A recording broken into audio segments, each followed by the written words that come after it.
Big John, Big Bad John, Big John. Alright, so it's going to be my review for John Wick Chapter 2 from 2017. Just came out. I was decently excited for this. I really enjoyed the first one. It was a surprise hit, I think, for everybody. People that went to go see it, critics, maybe even the people that made it. It was really well received. So this sequel came out kind of quickly. So the last one came out in 2014. So 3 years, not a ton of time in between. And I guess I'll get in the plot a little bit and then go from there. So this is directed by Chad Stahelski, one of the two that directed the last one. So John Wick, the first one, was directed by Stahelski and David Leitch. They both have a stunt performer background, which is pretty obvious from the movies if you watch them, very action-oriented. But Leitch actually left to do a couple other movies. He is directed a movie called Atomic Blonde, which is about to come out. I just saw that the trailers were out. I haven't watched it yet. Could be kind of interesting. And then he's actually in pre-production for Deadpool 2. So that kind of tells you about him. He's kind of going in this interesting direction. And then didn't work on this, but Stahelski is still here. Written again by the same writer, Derek Kolstad. He wrote the first one as well. So this actually starts right as the other one left off, the first one left off. And John Wick is again played by Keanu Reeves. And at the beginning here, he's trying to get back his car from the very first movie. That's the car that the son stole. That kind of kicked off everything. So in addition to what happened to his puppy, his car was also stolen in the first movie. That made kicked everything into action, kicked the plot going, and here he's trying to get that car back. Pretty good opening, actually. There's a motorcycle chase scene, which it's pretty cool. It's kind of interesting. Good start. But then he gets into like a warehouse to get his car, and it's interesting to say the least. They show like this. The first bad guy you see is Peter Stormare, great actor, great character actor. And he is the brother of the Russian mob boss from the last movie. So nothing really happens too much with him, unfortunately. He's at the beginning, he has John Wick's car, but then it kind of just fizzles out. There's this big action sequence in this warehouse, but then that's kind of left behind. We get into the rest of the story.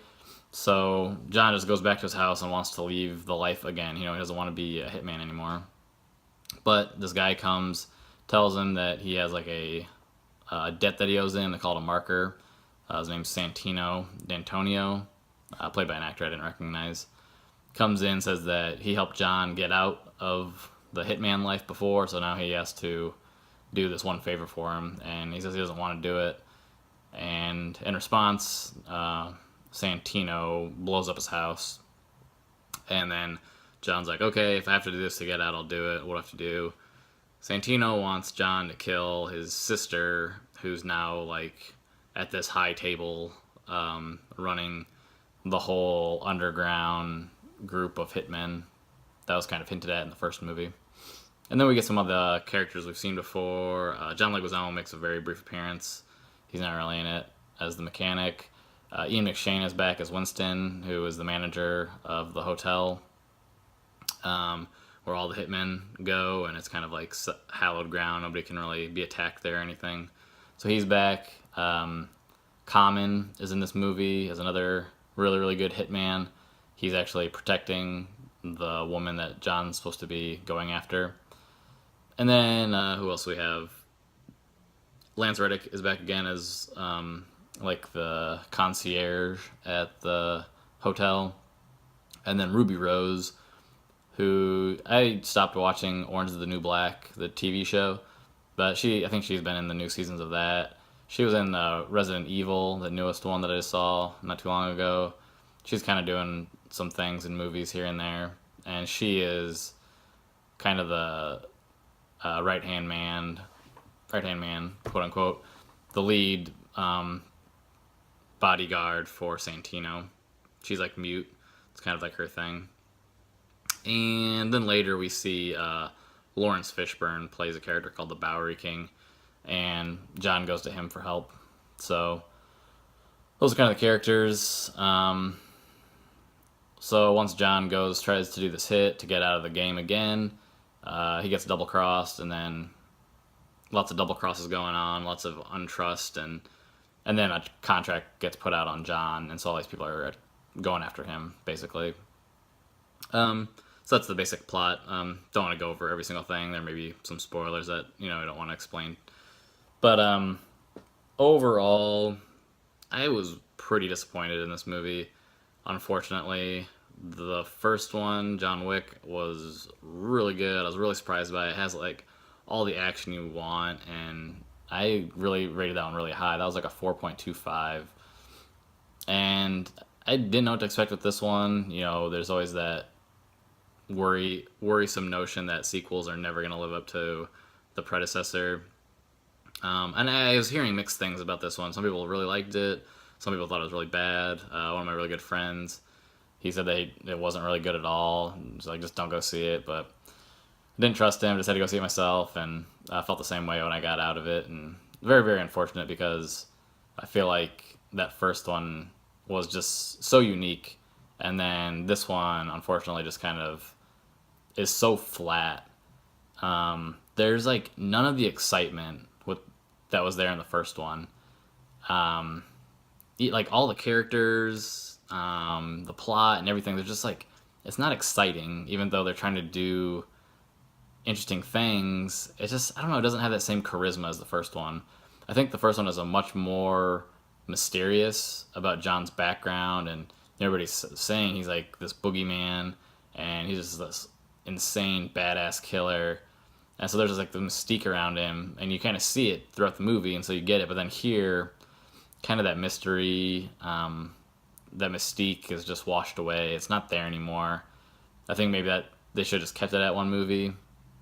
Also, I really think one of the biggest problems with this is that in the first movie, they have this hotel where like Ian McShane's character Winston, and the concierge is like this hub for hitmen. It's like a hallowed ground, like a church usually is in a lot of movies, a lot of myth and lore. And they use these gold coins, and it's just this mysterious thing. And they just barely scratched the surface of it in the first one. And that was perfect. I didn't want to know too much more. There's mystery to it. It's interesting, but it's not over-explained.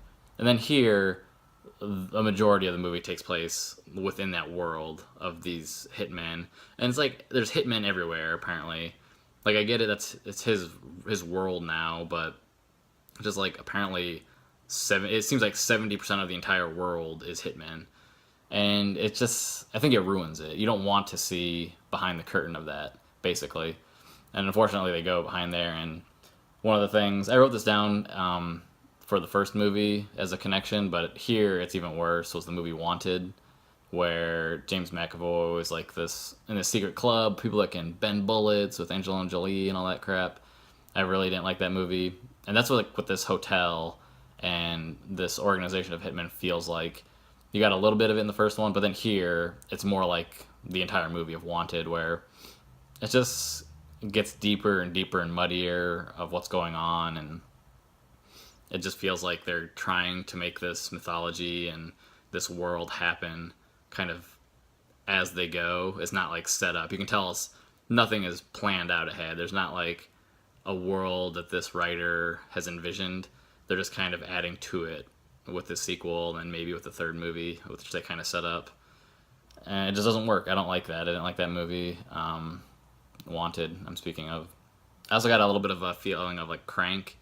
But Crank's really good. It's like this super high energy, crazy movie where Jason Statham's like running around and just going nuts because he has to stay alive. And there's a little bit of that. Like they wanted this to have that kind of energy where all these people are chasing him. That's what I was kind of getting at, like where he's chased for a long time. But just doesn't have that same kind of energy or vibe as the Crank movies did. Even the second Crank movies is okay. But yeah, like I mentioned, there's just that mystery's gone, and like the fight scenes, some of them are kind of cool. He does some interesting things here and there, but there's not the creativity or the variety that I felt the first one had. I didn't go back and rewatch the first one right before this because some people that reviewed it recommended just going into this without watching the first one. That's kind of a bad sign because, you know, maybe you can't watch them closely together. I just felt like, you know, Ken Reeves is getting pretty old, getting older now, and he can't do as many of this. Like, he still did a ton of the stunts, but, you know, he's not doing every single one of them. And I just felt like the gun play, the gun fu, or whatever they call it, it was just a little too rote. It's just, it wasn't different enough to make it interesting, which is too bad because that's the big thing that the first one had going for it, is this crazy amount of super technical and interesting gunplay, and it just doesn't feel as cool here or as interesting. So it's like the big thing. And just overall, the plot just was flat. Yeah, it just wasn't as interesting. I think a big thing about the first movie is the mystery that's involved with it and this lore around John Wick. And then here, like I'd mentioned, it's just not there. The plot isn't as good. It's just kind of like, why do we care that this is happening? And you just want it to be a fun action movie, and it just wasn't. I think the first movie was just such a big hit, and I liked it so much, and this is a pretty steep step down, decline. So, as you can probably guess, I didn't like it that much. I'm only giving it a 2 out of a 5. So it's not a recommend. I wouldn't recommend seeing it in theaters. Don't pay the money for that. Maybe watch it later if it's out on Netflix or Redbox, or you can just rent it really cheaply later. But if anything, just watch the original. The original is still really, really good, and they should just stop there and call it good. But it'll be interesting to see if they do any more, because I'm sure this will have very diminishing returns if they keep going. So, not a recommend. All right, that'll be it. Somebody said he came from New Orleans, where he got in a fight over a Cajun queen, and a crashing blow from a huge right hand sent a Louisiana fella to the promised land. Big John. Big John. Big John.